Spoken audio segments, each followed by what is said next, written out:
Good evening to everybody. Most of you are aware that I have started this web series to bring certain conflicting constitutional content to the notice of the listeners in the best interest of the country. I told you in several of my previous videos that President of India was the only elected executive in India under Indian Constitution. There is no other elected executive in the country. We are aware democracy means there should be separation of powers between the legislative, executive and the judiciary. We know the legislative consists of the parliament and various assemblies. We know the judiciary consists of the Supreme Court, various high courts and other lower courts. Now you please tell me who is the executive. How any power was given to him.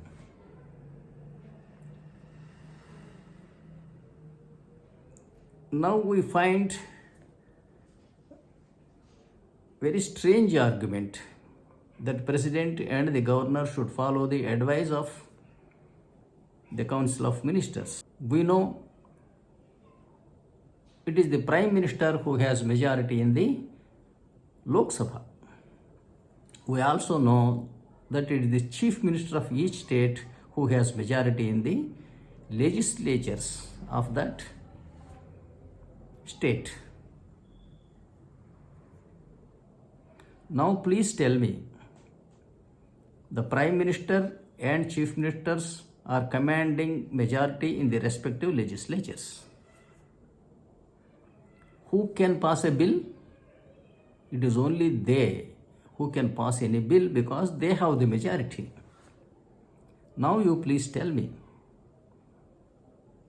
that if the President and Governor are bound to assent to such bill, does it not amount to saying that the word of the Prime Minister and the Chief Minister are law? Unchecked. There is no separation of powers. There are no checks and balances. I told you several times that President should form government at the center being elected under Article 55. And his subordinates, namely the governor, should form governments in the states under Article 163 and 164. So if an NDA president is elected, there will be NDA governments throughout the country, in all the states. Because the state governors are appointed by him and they should form Council of Ministers and they should rule the states. This is the republic form of governance, whereby there won't be conflicts between state and state and the center. There won't be midterm elections. Country will be peaceful and prosperous for 5 years. That is a very clear system contained in the constitution, but unfortunately Indian intelligentsia failed to understand the system and going the wrong way. Yesterday, one of my friends called me and asked, Mr. Haribabu, you are proposing that President is the only elected executive and he will have his subordinates, namely the governors in all the states. They form the governments there. Don't you think President will become a dictator? He asked. President of India is elected by electoral college consisting of all the MLAs and members of both houses of the parliament. You please tell me who elected the chief minister or the prime minister? Prime Minister is holding majority in single Lok Sabha, maybe with a single seat. That was the reason why we have seen 13 days governments, 1 day government and midterm dissolution of parliament and midterm elections. That was a political havoc in the name of the constitution. Whereas President of India is elected by the Lok Sabha, the Rajya Sabha, and also all the assemblies in India. Now you please tell me, if you do not entrust the power to the elected man, to whom are you entrusting the power? To the Prime Minister or a Chief Minister who are not elected at all. Electing somebody as Chief Minister with majority in the Assembly, or electing somebody as Prime Minister with majority in the Lok Sabha are contained in Article 91 and 130 of Pakistan Constitution, but not under any provisions of Indian Constitution. Union ministers and state ministers are appointed by the President and the governors to aid and advise them, to serve during the pleasure of them, that they are like casual laborers without any term of office. Their purpose is to aid and advise, not to command the President. Advisors of subordinates can never become commands or orders for their superiors.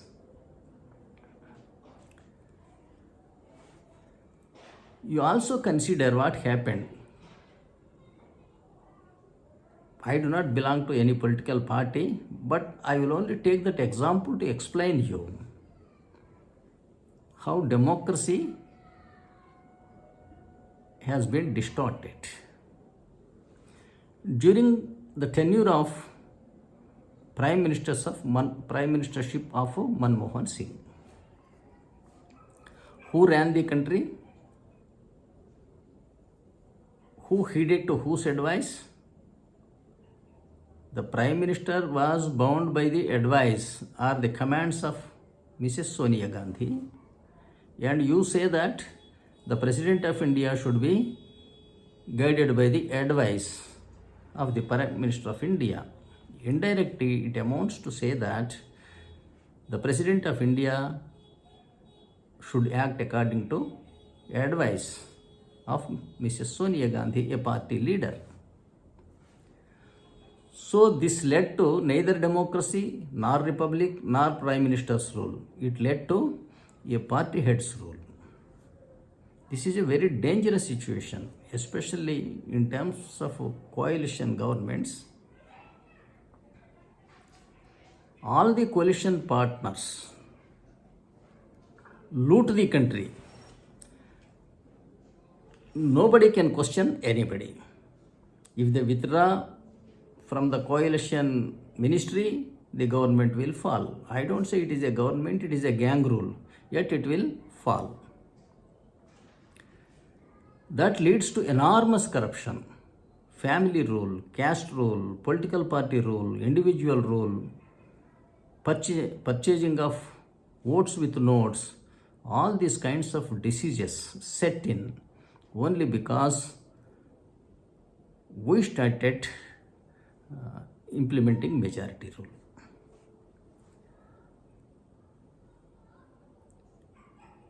The Prime Minister holding majority in the Parliament or a Chief Minister holding in the Assembly, it is they who can pass any bill, nobody else. If you also demand that these bills must be accepted, assented to by the President and don't you understand? The word of Chief Minister is becoming law. The word of Prime Minister is becoming law. Does it not lead to oppression? Does it not lead to monarchy? So, in the name of democracy, we are suffering monarchy, dictatorship, oppression, retribution, and everything. With hope of becoming Prime Minister or Chief Minister with majority, moneyed people are funding certain number of people to contest the elections.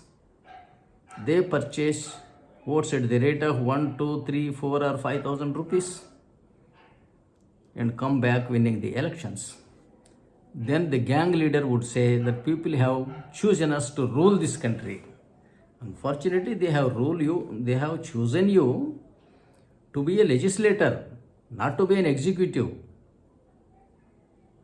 An executive post comes by being appointed by the president under Article 75 or by the governor under Article 164.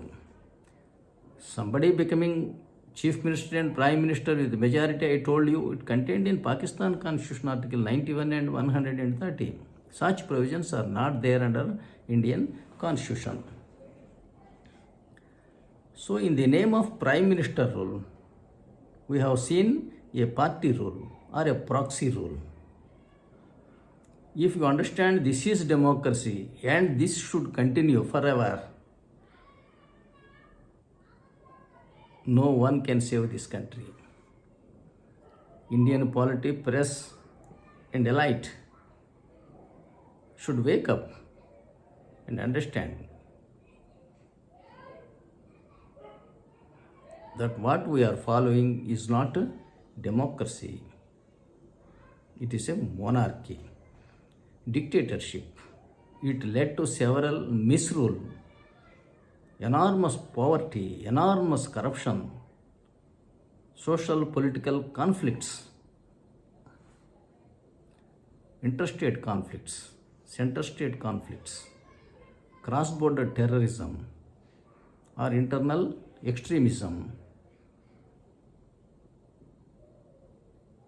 abnormal poverty and divide between haves and the have-nots. In my estimate, at least about 1 crore of poor must have committed suicide after getting independence. I don't think any foreign ruler has ever killed 1 crore people. So ignorance is much more dangerous. A foolish friend is more dangerous than an intelligent enemy. So Indian leaders and elites need to understand the constitution and basic tenets of democracy. Otherwise, this country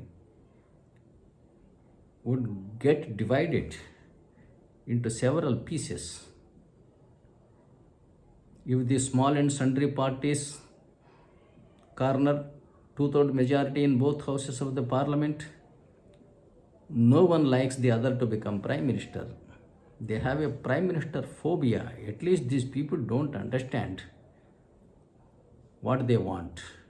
If they understand President of India is the superpower of this country, who is the executive power of this country, should they desire to become prime ministers, they should desire to become presidents of this country.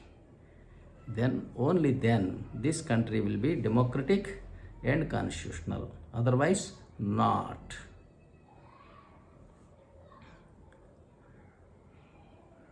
Some of the educated people also questioned me. Hare Babu, American president is directly elected, hence he has powers. But Indian president is indirectly elected. What should I tell them? Even American president is not directly elected. People elect electors, and electors in turn will elect the president of America. If there is a tie, then the members of the Congress also would vote. There, the representative votes of the electors are taken into consideration. In India too, President of India is elected by the Electoral College consisting of all the MLAs and members of both houses of Parliament. And vote value of each MLA is taken as population in his constituency, not voters. You can see American president is the executive power of America under Article 2 of the American Constitution. Indian president is the executive power of India under Article 53 of Indian Constitution. American president is supreme commander of militia. That means all the armed forces of that country. Indian President is also Supreme Commander of Armed Forces under Article 53, Clause 2. American President is entitled to grant pardons to those who are punished by courts. Indian President too is empowered to grant pardons under Article 72. American President's oath of office runs like this: I, so and so, the President of America, preserve, protect, and defend the Constitution of America to the best of my ability. Indian President takes oath under Article 60 to preserve, protect, and defend the Constitution of India. Additionally, and the law. And additionally, I devote myself for the service and well-being of the citizens of India. That means Indian President oath of office is much more wider. He has more powers and more responsibilities compared to American President. American legislative power of America is vested in the Congress under Article 1 of the American Constitution. In India, legislative power of India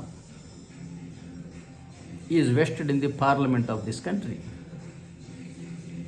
Their American President is supposed to assent to bills within 10 days or return it. Otherwise, the bill is deemed accepted. The same principle we can't apply in India because there the President does not command majority in the Parliament. They call it Congress. As such, it is the opposition party which passed a bill and the government is supposed to pass that bill because it was passed by majority people. But whereas in India, it is a mischief. The person who holds majority is also the ruler as a prime minister, and he wants that the bills passed by him must be assented to by the president. So his word is becoming law. Where is the opposition? Where is the separation of powers? This leads to oppression. So there is lot of difference between accepting bills in American system and Indian system because the political system is different. There, the president and governors do not command majority in the parliament or the assemblies.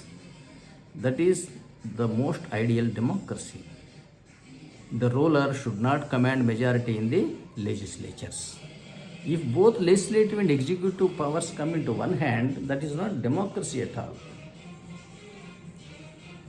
Thank you for watching my videos. I request you to please subscribe, share and comment on my videos. I will be glad to reply to your comments. Thank you.